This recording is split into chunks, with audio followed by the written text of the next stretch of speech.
need to freshen up. Hey guys, I hope you're really well and welcome back to my channel. Today I thought I would do a Q&A as I've only ever done one before, and I put a bunch of questions on like Facebook and Twitter and Instagram, and you guys sent a bunch in. So I'm not gonna delay the intro anymore. Let's get straight into the questions. So the first one is from Caleb, and it says, did you ever or would you ever get into screaming vocals? A while ago, I think when I was back in Searching Alaska, I toyed with the idea of screaming vocals, and I used to think, oh man, if I could scream well, I would like take over the world. There were no female vocalists that screamed, and I really wanted to scream, but to be honest with you, I can't, and I'm so glad that I can't, because I just think like for me it's about like perfecting the craft of singing. If I screamed, I would probably ruin my voice even further. I kind of almost feel like unless you can do it really well and you can do a certain style, screaming's kind of like moved on a bit. There is a certain type of scream that I really enjoy, but I think the type that I was thinking of like back in like 2014, 2015, that is like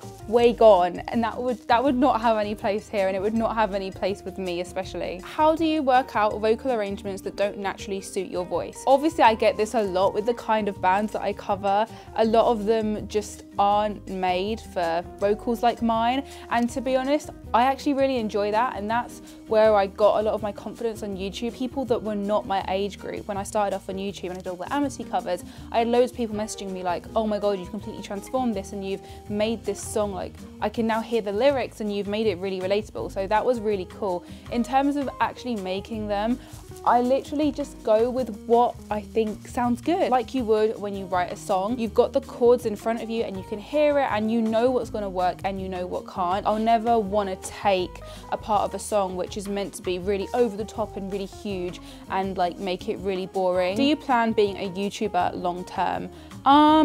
Bit of an odd question. Do I class myself as a YouTuber still? I don't know. Would I like to? Probably. Do I think I'm there yet? No, not at all. I owe so much to YouTube. I would not get some of the vocal work that I get. I would not have some of the opportunities that I have if it wasn't for YouTube, because so many people from all over the world have found me via my YouTube channel, and that's fucking cool. A lot of people recently have the opinion that like YouTube isn't gonna be here in 5-10 years, and I just don't think that's the case at all. I think it will be harder then, like it is really hard now. You know, I feel like I've lost 50,000 subscribers overnight. I feel like most people have disappeared, and that's really difficult. I guess the answer is yes, I wanna try. Is it really gonna happen though?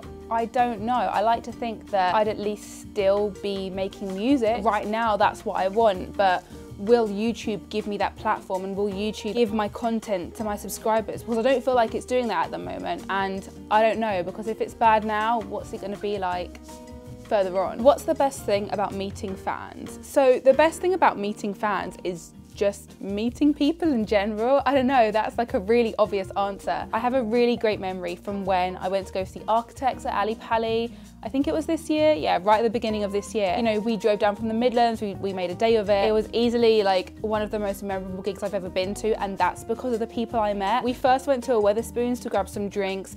By the time I'd been in there, about like 2 minutes, I had like 3 people come up to me already and be like, hey, I really like your stuff on YouTube, and I was like, oh my god, that's really cool. And then at the end, I hung around because I think a couple of people came up to me, and then because there were like 2 or 3 people waiting for me, I think a bunch of other people recognized me, and like before I knew it, there was just like this group of people just like waiting to talk to me, and it was just so nice. And it wasn't like the attention or anything. YouTube's been hard for everyone recently, and sometimes I make content and I'm like, should I really be putting this out there? Is anyone gonna watch this? Is it even worth it? And it just makes you feel like everything that you've been doing is worth it, and that people out there do care.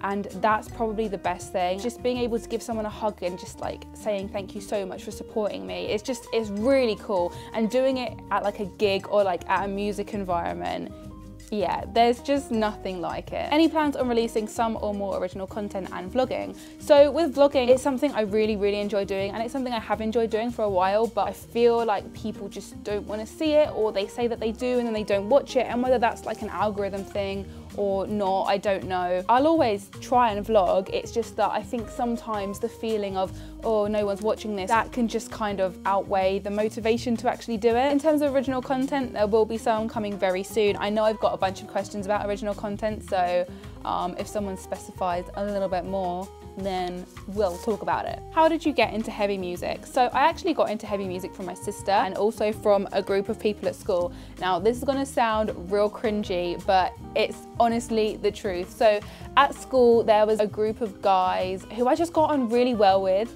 and they were kind of like skatery, grungy guys at the time. Yes, I had flares. Yes, I had a Matrix jacket. And my sister used to listen to bands like Linkin Park and Metallica, and at first I used to be like, oh my god, what is this absolute crap? But Linkin Park were like the first band that I listened to from her bedroom, and I was like, I actually really dig this. And then we did like a school show and tell, but it was like music, I think, or maybe I just brought in music, I don't know. Once I brought in an Evanescence song, and once I brought in Linkin Park, and the guys that were kind of part of this like skatery, grungery group, they really appreciated Linkin Park, and I think we started talking about it. There was this guy called Andrew, and he was really cool, and he lived around the corner from me. They were just really cool guys. I really enjoyed that vibe. Linkin Park pretty much are the people that I owe it all to, and my sister as well. Actually, after I got in with that, I did become part of like a chat group. We should probably never speak about this again. Linkin Park is where it all started, and I am gutted that I never got to see them when Chester was still alive. What sparked your interest in recording / producing music? So firstly, I want to make it really clear that I am not any means a producer. Like, if an actual producer heard me say that, they would honestly be like, what is this girl talking about? She sucks. I started recording myself ages ago because the first thing that I ever did was I recorded like a standard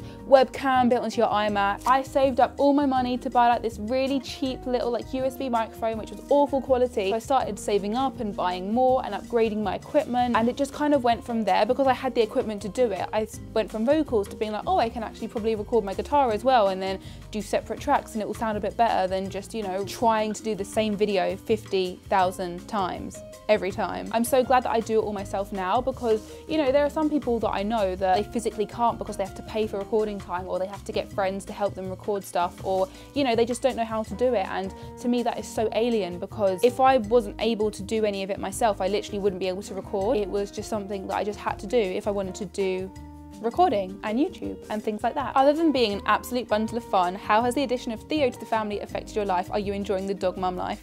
I love having Theo. Like, okay, real talk, I think I'm in love with him a little bit. Like, he is just so cute. I love him so.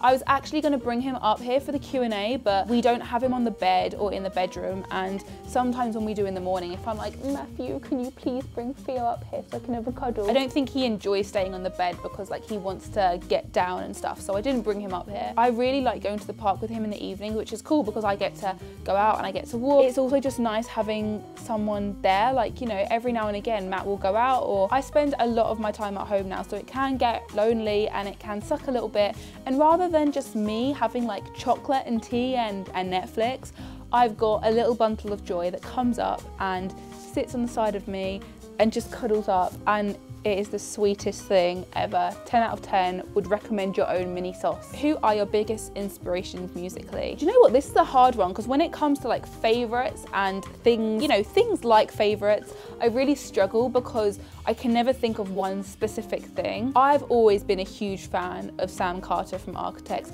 maybe a little bit too much of a huge fan. I really enjoy like his vocal traits, his different styles, his stamina on stage. Like, he sounds damn good live. I've even got like friends who are in bands who inspire me just because I listen to their stuff and I'm just like, how can you write such incredible lyrics? Every song that I write, or every song that I've tried to write, has somehow ended up being written about the ocean. I am not Amity Affliction. Can I stop writing about the damn ocean and waves and, you know? So anyone that can write decent lyrics, really. How do you feel about photographers at shows / what is your inspiration to do what you do? Photographers at shows, have no problems with them at all. Love a good photographer. I actually used to be really awkward. When I was younger in Searching Alaska, I used to like avoid the photographer. Like, if they came to the same side of the stage I was on, I would move over the other side.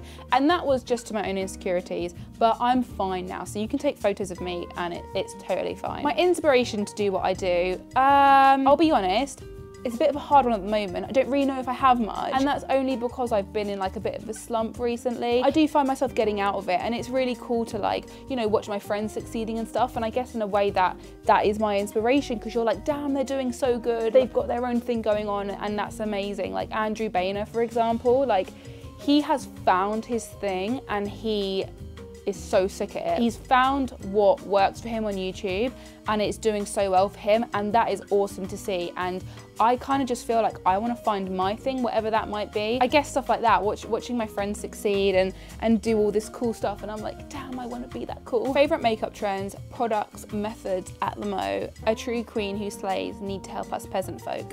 Thanks, Emma. At the moment, I'm loving Urban Decay's setting spray. It's been really good for like hot, sweaty gigs. The first time I tried it, I was like, whoa, game changer. Beauty hack that I didn't realize but is amazing. If you literally wet your beauty blender, I don't know what I'm doing, under the sink and like squeeze it out loads so it's like really damp, and then apply your foundation, oh my God, it is a game changer. It's good for summer because your face just feels refreshed AF. I don't feel like I'm that cakey when I do that, which is really cool because whenever I'm vlogging and I can see like skin flakes, not about that life. So those are my 2 top tips for anyone here who cares about makeup in the slightest. What would be your dream 3 bands lineup? So right now it would probably be Architects, North Lane and Periphery. We're gonna go with those 3. I've mentioned them earlier, but seen Architects many times, but I do not mind. Have not seen Periphery, and I've seen North Lane recently and they slayed it. When are those originals coming? All I'm gonna say is you are not ready. You are not ready for this in the slightest. Nikki Simmons, my girl. Okay, she's posted quite a lot, so I'm gonna try and get through as many as I can. When will you be able to hear previews of your new material? How do you feel you've grown or changed as an artist since the last original material we heard from you? I like that one. What subjects would you like to cover in music that you haven't written about in the past? So in terms of previews for new material, okay, finally, we'll get there, we'll talk about it. So it is currently to be confirmed. There is no set date or anything. At the moment, it's just kind of like at my own pace when things are ready, but it will be soon. I'm gonna say like about a 2 to 3 month time span. I don't want to give too much away. Just keep an eye out because I'm not going to do like some big run-up thing. All I'm going to tell you is that this is just all about the music. So I'm going to get the stuff done, and when it's ready, it's coming out. There's going to be no fancy like campaign, a 2-week countdown with fancy photos. It's literally just going to be a matter of when we're ready, it's gonna blow your brains out. The thing about my last original material is like, I liked Holy so much and I've always wanted to kind of get back to that. I feel like that was something that I was aspiring to. I do still really enjoy that, but I just don't have the time or patience to do that anymore. So I don't really know if I can say that I have grown or changed. Oh my God, it's so difficult. I think what I want has changed. I completely gave up the idea of being in a band, and I completely gave up the idea of doing anything full band because I thought, well, I don't have the potential, I don't have the capacity, and the only person I can rely on is me, and that's it. And I do think that that has changed slightly now. I have worked really hard on something, and I don't just kind of want it to go to waste because I got too excited and gave it all away. The stuff like Holy and like Waves, it was something that I was kind of always trying to one up, but I knew I was never really going to get there. Like, you know, I really want to, and every time I listen to Holy, I'm like, oh my God, that was so good and you need to go back to that, but I just don't have the capacity to do that, and I don't have the time to do that. I think I've definitely matured, but I think it's more about what I want has changed. And in terms of covering stuff that I've written about, I'm going to be really boring and I'm going to say, like, I honestly don't know, because I think a lot of people want to write about certain things, like, you know, certain people want to write about mental health and certain people know that they want to write about like current affairs in the world, whereas I will listen to a song and the melody of that song will determine what I write about, because I write in a way where words just spill out of my mouth and whatever comes out at that time is what I write about. If it fits into something that I'm thinking about, then that's great, and that usually does happen. Like, I'll start writing about something and then I'm like, oh, actually, it kind of sounds like I'm writing about this, and actually, yeah, I'm going to continue that as a theme, but I don't sit down and I don't go, oh cool, my theme for this song is going to be about XYZ. It just happens naturally, so I don't really have any plans as to writing about something in specific. Have you ever been to the US? If so, where? And if you haven't, where would you like to go? I would like to go anywhere in the US, I'm not gonna lie. I've never been to the US before. I haven't really traveled a great lot because my parents never really traveled, and when I got older, like, you know, holidays are expensive and going to the US is quite expensive. I would really like to go there, anywhere really, because I haven't obviously been there. But no, I have not been there yet. How do you feel about pineapple on pizza? I have one thing to say about this. No.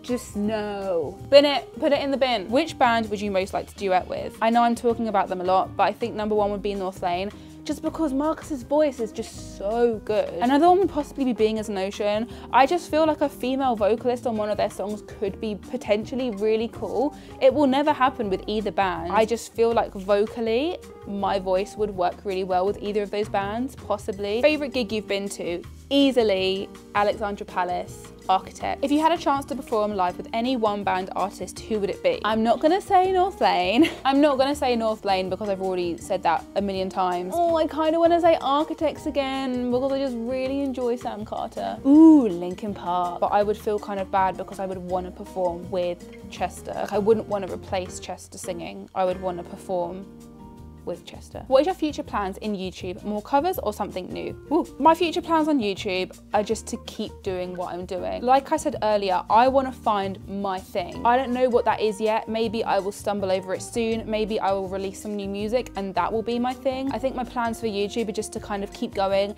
experimenting, trying new things, seeing what I want to do and what I enjoy, and just kind of like keep going, because nothing good is going to come from quitting or leaving. Would you ever consider making a Lil Mush happy and doing small meet and greets? I've actually had a couple of people ask me this, and to be honest with you, I don't feel like I'm the kind of person that could do a meet and greet. I just feel like people wouldn't really care, but I have had a couple of people ask it. My like meet and greet would kind of be slam dunk. Like, it's the place I'm at every single year in the same location. Like, I'm always going to be at that festival, but I haven't thought about like organising something in a certain place and saying, hey, this is like a meet and greet, like come down and meet me. I'm not really in London, and I don't feel like there's a central place, because I know that a lot of my fans are from like Australia and America, and to be honest, I'm probably just a little bit more like concerned that I would be like, hey, there's a meet and greet happening in London, and like no one would show up.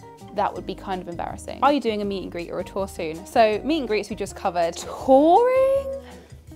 I guess if people like what is possibly to come, it's a possibility in the future. There is always going to be a possibility of like touring or visiting new places in the future. All it requires is someone to go, hey, I really like your stuff and I want you to play. Here's some money to like come down and travel when I will go, you know, and I'll do it, I will do it. But I have never been one to go out hunting for gigs. I didn't do it with my old band. I don't do it for me as solo. So if someone ever wanted me to like play somewhere, I guess get in touch with your local promoters or something. If future music does happen to be that great that people want to book us, then awesome. A tour is always a possibility. You never know. Did you think your YouTube channel would be as big as it is, and what inspired you to start doing YouTube? I don't really feel like my YouTube channel was that big. I know I go on about it a lot, but especially with the way that the audience are reacting to stuff recently, like it is harder than ever to get your own subscribers to view your content, which is rubbish. Like, I feel like everyone has just disappeared and it's not a great feeling. Don't really feel like I'm anywhere. In the YouTube world, I'm a very tiny needle in a very big haystack. So I guess I never really thought it would get as big as it is now, because it is still pretty big, but relativity. I also never intended to like just start doing YouTube. I just wanted to upload something, and it was like a platform at the time that was really good to start uploading to. And then once I did one song, and then I started with the Amity covers, and then I was like, oh, people really dig this, and it kind of just went from there. What's been your biggest struggle musically in the past year till now? I would probably say learning to deal with people's attitudes. It is gonna be no surprise to anyone that I am quite feisty and I'm quite fiery, and I don't take a lot of shit. So if you tell me that I can't do something, or I'm wrong, or that I have a shit attitude just for like trying to be professional and trying to have like a conversation, I'm obviously not going to take it very well. I'm not denying that I'm not hard work, because I am. It's just trying to deal with people like that. I'm just a very outspoken person. It's the same with people in the industry. Like, I'm sure there are a bunch of people who are like, yeah, Christina Rotondo, she's not a very nice person. I want to be outspoken. I want to stand up for things, but people have a very fine line perspective of being outspoken and standing up for yourself and just being like a bit of a bitch. I think that's just something that I'm gonna have to deal with. It is something that I think about a lot. You know, I care what people think of me. The other thing that I've probably struggled with as well is just like creativity and trying not to feel really down about YouTube, and thinking about quitting, and you know, what would happen if I stopped making videos? Would anyone care? Watching my views just kind of go down and down and down. But like, loads of people are having that issue. So it's just kind of like trying to ride through the really rubbish days and hoping that it gets a little bit better. So I think that's pretty much it for all of the questions that I have. Thank you so much to any of you guys that sent in questions. I really, really appreciate it. I hope that you discovered some exciting stuff and you are excited for any possible future happenings, whether that's music or not. Who knows? If there is anything that you guys are absolutely desperate to know that I didn't cover, please leave a comment down below and I will let you know. And in terms of any future happenings, keep an eye out and maybe you will see something soon. So thank you so much for watching this video and I will see you in the next one.